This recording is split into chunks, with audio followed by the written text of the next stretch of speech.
So release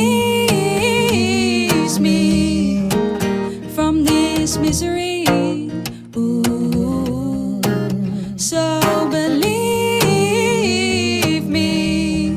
Dit is Anne, of Anne, de kijkt hoe ze het uitspreken worst. We koen haar een beetje als Anne. Leuk dat jullie er zijn trouwens, welkom. Dankjewel. Was eerst Anne, toch? En daarna werd het Anne. Hoe zit het eigenlijk? Ja, klopt. Ja, er waren gewoon te veel Annes. Heel simpel gezegd. Ja, je zit een beetje te googelen. Ja, niemand kon me vinden. Of heel weinig mensen. Dus dat was een beetje ingewikkeld. Dus toen dachten we gaan het N maken. Leuk dat je er bent. Wie heb je meegenomen? Even de gitarist van... Ja, dit is Frank van Kasteren. Ja.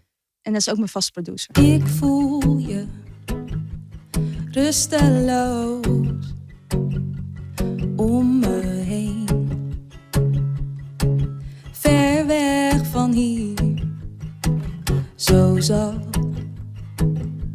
Verder van stil,